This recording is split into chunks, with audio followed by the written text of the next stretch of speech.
Oh, hey, Catholic, what's up? Hey, Josh.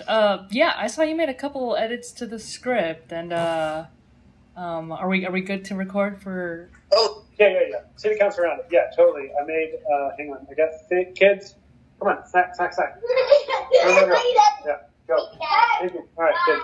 See you, kids. Let me hop over to the laptop, and then we will record City Council roundup. Sure. 3, 2. Hello, and thank you for joining us for another episode of City Council Roundup. I'm your host, Josh Lee. And I'm Kathleen Pate. And as you are all very much aware, we are still in the midst of the Stay Safe at Home order per the COVID-19 crisis. But we're still going to carry on the business of the City of Pearland as somewhat usual to keep you all informed of the goings-on with your city government as events progress and change. That's right. So in this episode of City Council Roundup, we'll cover the meeting from Monday, April 13th. Topics include the Miller Ranch Regional Lift Station, a contract for building demolition and disposal services, and a contract renewal for USA Bluebook for chemical reagents. First, the Miller Ranch Regional Lift Station design contract. Oh, wait.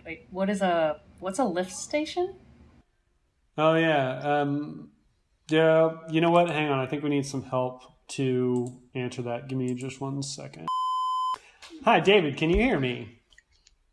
Yes. Fantastic. Everyone, meet David Van Riper, one of our assistant directors in Public Works. He's here to explain what a lift station is. So a lift station is one of those pumping stations you see on the side of the road. And what it does, it pumps the wastewater that comes from your home to a higher elevation. So it allows it to flow gravity to the wastewater treatment plant from your home. So it lifts the wastewater so that it can gravity flow down? Yes, to a higher elevation to keep the piping from being too deep. Interesting. Okay, well, there you go, Kathleen. Oh, wow. That's what a lift station is. Thanks, David. So the Miller Ranch Regional Lift Station was commissioned in 2004 and is located just north of Broadway on Miller Ranch Road. As a regional lift station, it receives flows from local lift stations and gravity systems in Autumn Lakes, Southampton, Wooten Road, Somersetshire, and commercial developments on Miller Ranch, totaling approximately 700 connections. The Miller Ranch Lift Station project is part of the citywide rehabilitation project to assess conditions, rehabilitates aging and outdated equipment, provides odor control and upgrades to emergency operational capabilities based on critical nature of the facility, and the overall wastewater collection system performance. Regional lift stations like the one at Miller Ranch require permanent backup power generators as well as odor control equipment due to the volume of capacity. And this one is approximately 16 years old, and parts of the station are approaching end of useful life, while other parts are due for inspection and replacement. So the motion for engineering and design services for Miller Ranch Regional Lift Station passed and was awarded to Weston Solutions in the amount of just under $100,000.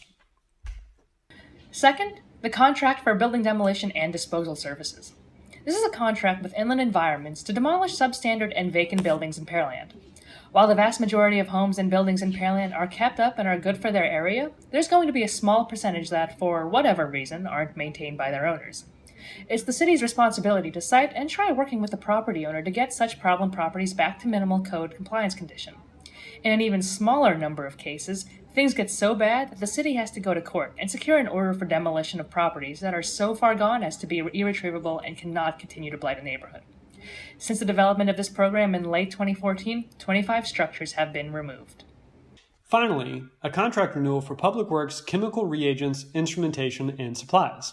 In order to maintain high-quality service to Pearland residents, routine maintenance and process controls are required. To accomplish this, the city's Public Works Department often requires reagents, instruments, and supplies. Okay, so what's a reagent? That's a good question. Hang on, let me make another quick phone call. Hi, David. Sorry to bother you again. Another quick question. No problem. What's a reagent? So a reagent is a chemical that you use during a water test, and it'll detect the presence of whatever you're testing for, like dissolved oxygen, chlorine, ammonia, those type of things. So when you add the reagent to the water, it turns a certain color depending on the amount of what you're testing for. It's similar to what you use when you're testing your pool water. Okay, well that answers that. Thank you very much. Cool. You're welcome. Thanks, David. Okay, so Prior to 2019, Public Works purchased supplies and chemical reagents through multiple vendors with no contract for bulk rate discounts. In 2019, however, the department made the move to evaluate the quantity of chemicals, instrumentation, and tools and supplies for a full year across all divisions and have them item out for bid in order to ensure the city receives the best value. By using a contract, the city can better track purchases while receiving additional discounts. So council approved the measure renewing a unit supply contract with USA Bluebook in an estimated amount of $140,000. The contract will go from April 22nd to April 21st, 2021. In addition to these items, council had another discussion on the utility billing matters, and we wanted to give you an update on that as well. So council agreed to proceed with a plan to catch up the delay in billing and adjusting the read cycle and the billing cycle with a plan known as the 3230 plan. Council approved on second reading the ordinance amending the non-development usage and service fees to adjust tiers that correspond with the agreed upon catch-up plan.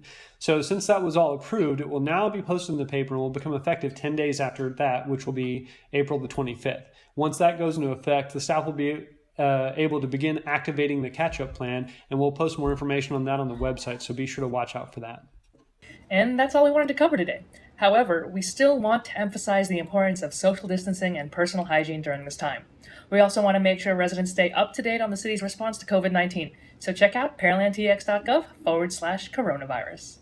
As always, we hope that this series makes the information easy to understand and useful for those that are interested in Pearland government.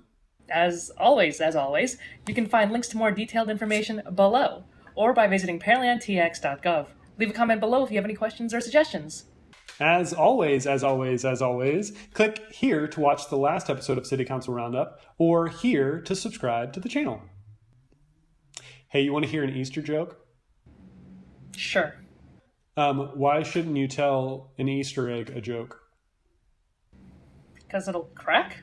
Because it'll crack up.